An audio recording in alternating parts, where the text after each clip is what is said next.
মই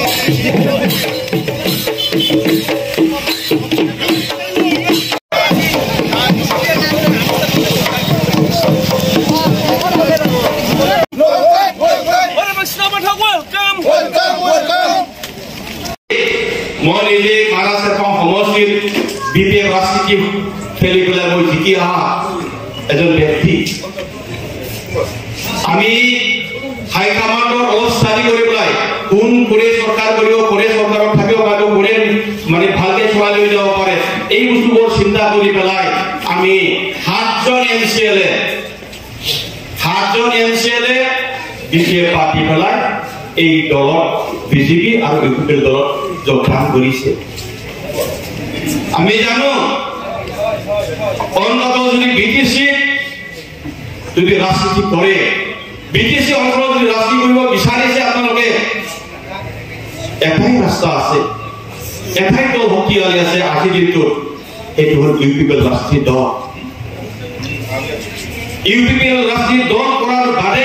বেলেগ দল কৰাৰ কাৰণে কোনোদিন চিন্তাই কৰিব নালাগে আমাৰ বিটিসি সঁচাকৈ ইউপিপিএল হিচাপে আমি সমগ্ৰ আমাৰ বাক্সা বুলি নহয় পুৰা সমগ্ৰ আমাৰ বিটিআৰতে আমি গৌৰৱ অনুভৱ কৰিছোঁ কাৰণ আজি যি আমাৰ এসময়ত ছাত্ৰ নেতা আমাৰ হৰিকৃষ্ণ পাঠক ডাঙৰীয়াই আজি ইউপিপিএল দলত যোগদান কৰিছে আৰু সেইটো আজিৰ কথা নহয় আজিৰ পৰা তেখেতে আমাৰ প্ৰমোদ বড়ো ডাঙৰীয়াৰ লগত বিভিন্ন টাইমত কথা পাতি আছে তেখেতৰ পৰামৰ্শ লৈছে আৰু আমি এতিয়া মিলিজুলি আমাৰ সেই মছলপুৰ অঞ্চলটো বা আমি মছলপুৰ সমষ্টি দিহিৰা সমষ্টি আমাৰ যে 4টা আমাৰ ব্লক আছে সেই ব্লকত আমি আমাৰ ইউপিপিএলৰ 4টাৰ ভিতৰত 4টা কেনেকুৱাকৈ আমি অহা 2025 যোনটো নিৰ্বাচন সেই নিৰ্বাচনটো জয় কৰিব পাৰোঁ তাৰ কাৰণে আমি মিলিজুলি কাম কৰিম এগৰাকী যুৱ ৰাজনীতিবিদ পালে আজি কেনেকুৱা লাগিছে মনটো আমি ভাল পাইছোঁ তেখেতৰ জীৱনটো মংগল হওক আৰু তেখেতৰ যোনটো ৰাজনীতিক জীৱন সেইটো আগবঢ়াই নিয়াৰ আমি সকলোৱে থাকিম কাৰণ তেখেতে বহু সময় আমাৰ সমাজক বিভিন্ন এংগল দি সহায় কৰি আহি আছে আৰু আগন্তুক দিনতো তেখেতক মই শুভেচ্ছা জ্ঞাপন কৰিছোঁ আমাৰ দলত আহি আমাৰ যি যোনটো নীতি আদৰ্শ ইয়াক প্ৰমোদ বড়ো ডাঙৰীয়া যোনটো নীতি আদৰ্শ ইয়াক লৈ পেলাই আহি থকা সময়ত তেখেতে যেন মানে সফল এটা ৰাজনীতিবিদ হ'ব পাৰে সেইটো মই আশা কৰিম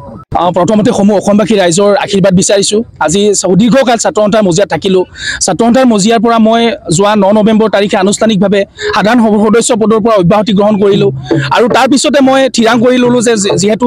আমাৰ যিখিনি ৰাইজৰ সমস্যাৰ হকে মাত মাতি আছিলোঁ ইমান দিনে আমি ৰাইজৰ সমস্যাখিনি কেনেদৰে আমি আগবঢ়াই লৈ যাব পাৰিম গতিকে মূলতঃ আমাৰ সমগ্ৰ বিটিআৰ অঞ্চলৰ যি প্ৰমোদ বড়োৰ নেতৃত্বাধীন সন্মানীয় যিখন বিটিআৰ চৰকাৰ এই চৰকাৰখনে আজি দেখিছোঁ হত্যা হিংসাকে ধৰি বহুখিনি ৰোধ কৰিবলৈ সক্ষম হৈছে আজি যেতিয়াৰ পৰা প্ৰমোদ বড়ো ডাঙৰীয়া বিটিআৰৰ চিফ হৈছে তেখেত অহাৰ পৰা আমাৰ ইয়াতে প্ৰতিটো জাতি জনগোষ্ঠী সম অধিকাৰ সম উন্নয়ন পাইছে গতিকে ৰাইজে আঁকোৱালি লৈছে ইউপিপিএল দলক গতিকে সেয়েহে মই ইউপিপিএল দলত আজি আনুষ্ঠানিকভাৱে যোগদান কৰিম আজি চাব বিভিন্ন ধৰণৰ ৰাজনৈতিক দল থাকিলেও আমাৰ ইয়াতে যিসমূহ আগতে যিসমূহ ৰাজনৈতিক দল আছিলে গতিকে ইয়াত ইউপিপিএলৰ বাহিৰে কোনো বিকল্প নাই মই ভাবিছোঁ আৰু মই যেতিয়া ৰাজনৈতিক পথাৰখনত জড়িত হৈছোঁ প্ৰতিখন আমাৰ গাঁৱতে মই তেওঁলোকৰ পৰামৰ্শ লৈছোঁ যে মই কেনেদৰে আগবঢ়াটো আপোনালোকে বিচাৰে কেনেদৰে আগবাঢ়িলে আপোনালোকে মোক হৰিকৃষ্ণ পাঠক হিচাপে ছাত্ৰ সন্থাৰ মজিয়াত থাকোঁতে যিখিনি মৰম দিছিলে সেই মৰমখিনি অটুট থাকিব তাৰপিছত সকলোৰে পৰামৰ্শ লৈ মই আজি ইউপিপিএলৰ দলত যোগদান কৰিছোঁ ডেফিনেটলি সেইটো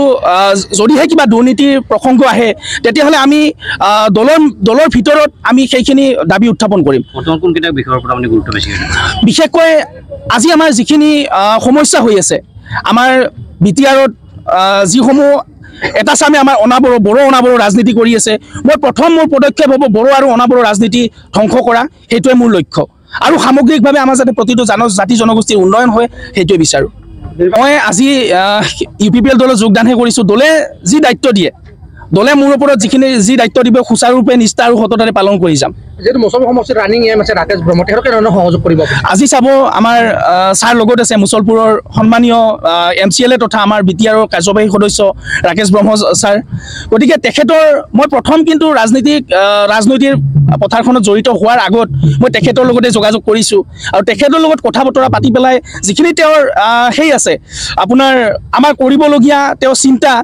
সেইখিনি মই আদৰণি জনাইছোঁ সেইখিনিৰ প্ৰতি আকৃষ্ট হৈ গতিকে তেওঁৰ সপোন বহুত আছে পৰিকল্পনা বহুত আছে এই পৰিকল্পনাসমূহ যাতে আমি একলগ হৈ পেলাই আগবঢ়াই লৈ যাব পাৰোঁ সেইটোৱে সেইকাৰণে মই আজি ইউ পি পি এলৰ দলত যোগদান কৰিছোঁ বিটিআৰৰ নিৰ্বাচন আহি আছে আপোনাৰ কিবা এনেকুৱা চিন্তা চৰ্চা আছে নেকি যে নিৰ্বাচন খেলা তেনেকুৱা বৰ্তমান কোনো ধৰণৰ চিন্তা চৰ্চা নাই দলে যদিহে কেতিয়াবা যি দায়িত্ব দিব যি দায়িত্ব দিয়ে সেই দায়িত্বই মই নিষ্ঠা আৰু সততাৰে পালন কৰি যাম